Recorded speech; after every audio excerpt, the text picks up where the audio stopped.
You weren't always the person who cuts people off. In fact, you were probably the opposite. You were the one who picked up the phone at 2 a.m., the one who kept the peace at family dinners, the friend who always listened, always showed up, always made room for other people's problems. You were the sponge. You absorbed everyone's chaos and called it loyalty. But somewhere along the way, something shifted. You stopped answering. You stopped showing up. And you didn't feel guilty about it. You felt lighter. So what happened? Here's what most people don't understand. Cutting people off isn't a personality flaw. It's a neurological response. There's a concept in neuroscience called Polyvagal Theory. Without getting too technical, your nervous system has 3 modes: safe and social, fight or flight, and a third one most people don't talk about: shutdown.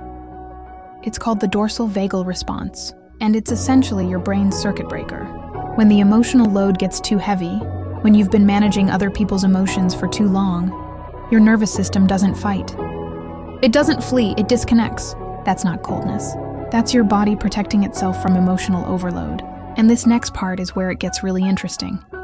Because the reason you're so good at cutting people off? It started way before you realized. If you grew up in a home where you had to read the room, where you learned to sense a parent's mood before they even spoke, your brain was building something. It was building an early warning system, a hyper-tuned threat detector that could sense emotional danger before it arrived. As a kid, that kept you safe. But as an adult, that system is still running. And it's why you can walk into a room and instantly know who's draining, who's manipulative, and who's performing kindness they don't actually feel. Psychologist Bowen called this emotional cutoff. The idea that when closeness has always come with a cost, your brain learns that the safest distance from people is total distance.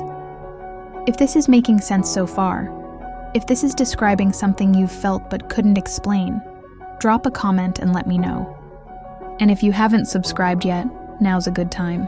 We go deep on videos like this every week. Now here's the part nobody talks about. There is a difference between cutting people off as protection and cutting people off as self-sabotage.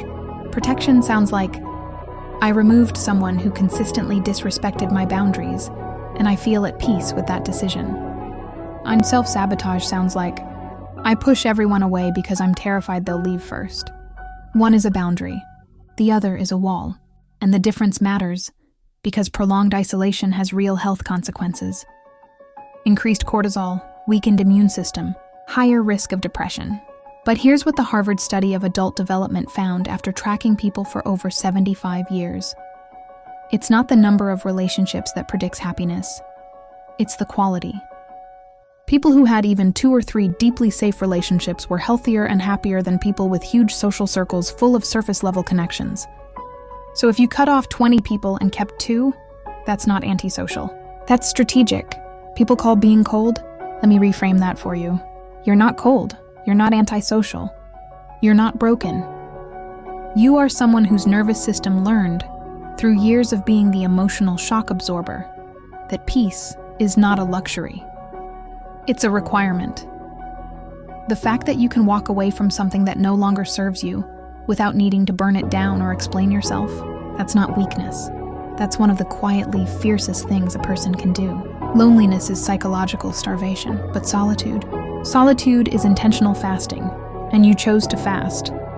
Not because you hate people, but because you finally decided to stop being hungry at a table where no one was feeding you. If this resonated, share it with someone who needs to hear it. I'll see you in the next one.